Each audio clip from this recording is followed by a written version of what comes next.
Welcome back, Heroclix fans. Today I'm going to cover my top 10 DC Heroclix from 2012. And these are my two honorable mentions. We have the GCPD Cruiser, and it's really good on its piloted for 68 points, where you can get these piloted effects where you can use clear the streets and cuff to the bumper. Those two are almost broken, and it's really good, and autopilot's not too bad. For the points, they have quite a long dial, so they're pretty useful. The police cruiser also gets perplex to adjacent characters and the police TA, so it's not too bad. And another honorable mention is the 72 point Green Lantern from the new 52 DC set. This is actually a really good support piece, but it also has the potential to be a secondary attacker because it has 10 attack, run-in shot, and 3 damage, energy shield deflection at 17, 7 range, in-dom, and a flyer.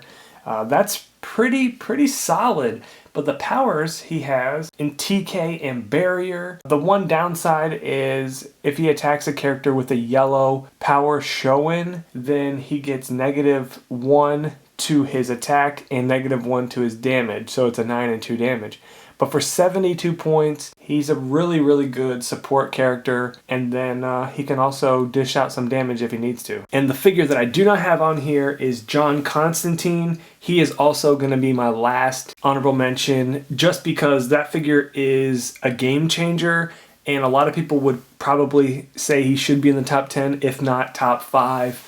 It's a really good figure. It's 59 points, it has probability, and it shuts down probability. No other figure in the game can prob other than him. He's Mystics and Wildcard, and on his second click, he gets Outwit and Perplex and loses the prob. But it's a pretty good support piece. It's a really short dial, and it's going to be a main target of your opponent to knock that character out. And at number 10, top of our list, we have Harvey Dent from the Dark Knight Rises set.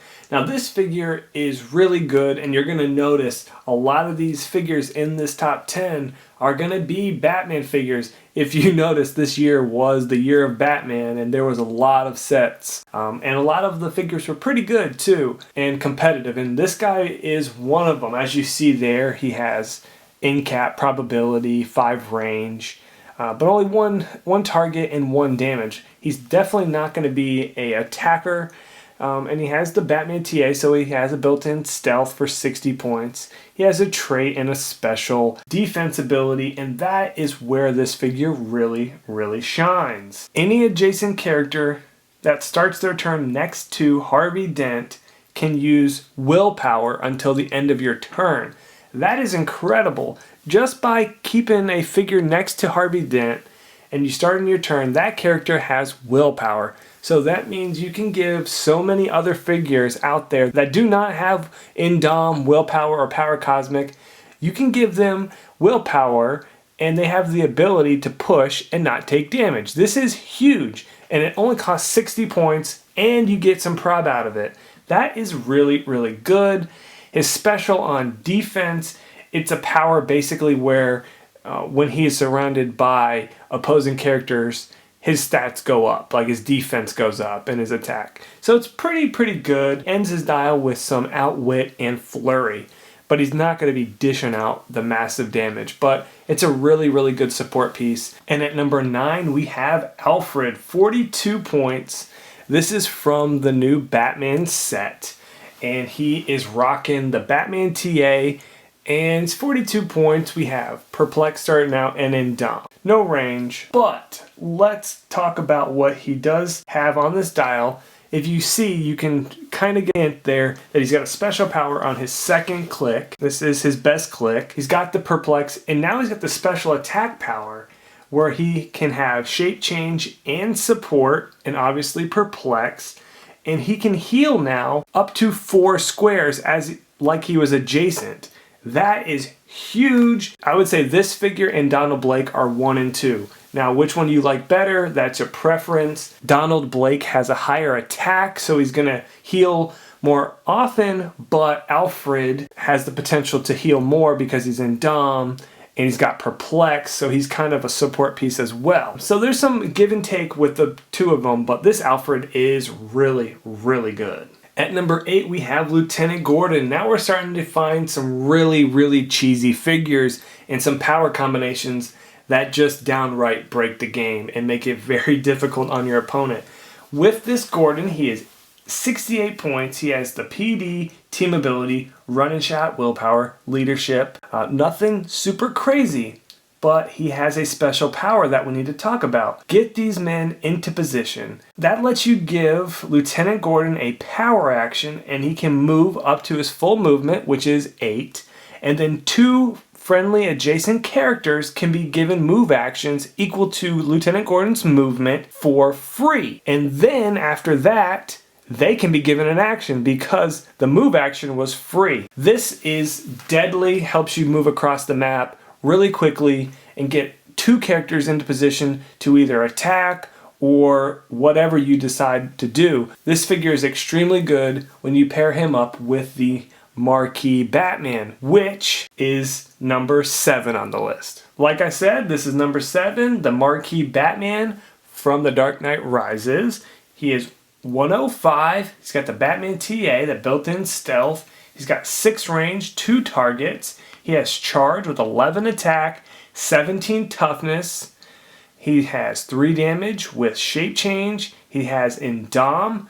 His stats are pretty good, but nothing crazy. What makes this figure so good are his 2 traits. The first one, if he's played with any Gordon, he can get this ability where he gets the police team ability and Gordon gets the Batman TA. And when they're adjacent, they both get a +1 to their attack.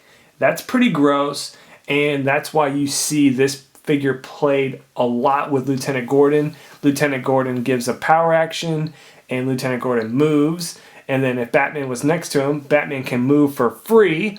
And then once they're done moving, then Batman can be given a action to either make a ranged attack or he can use charge to charge in. He has so much mobility with that. He doesn't have any of the new improved movement. It's still really effective. And his second trait is when he is in hindering terrain or higher elevation than the person that he's attacking, his damage is penetrating and the opponent gets a -1 to their defense. That is brutal. At number 6, we have Superman coming in at 131. He has the Hyper Time TA, 8 range, charged with a 12 movement, 12 attack with super strength, 18 impervious, 4 damage with leadership. And the next 3 clicks, he has hypersonic and super strength. This figure is outstanding. One of the best Superman out there for the points. This one is actually my second favorite Superman out right now. He also promotes into the Black Lantern Superman, which is also a really good Superman. And he would have made this list, but I didn't want to add another Superman, but it could be used as an honorable mention. But as you know, this one will promote into the Black Lantern, and that's a really good figure, especially when you play him with Mole Man. And like I said before, say if you paired him up with Harvey Dent, now you can push this guy, and he's just crushing it. This guy's pretty good, and the sculpt looks amazing. Thanks for watching, guys. This is the top 10. The top 5 will be coming out really soon. Please comment and subscribe. For more information and more Heroclix news, check out my website, glasscabinetfilms.com, and my new forum. Links below, and thanks again, and have a great day. Gonna leave you here.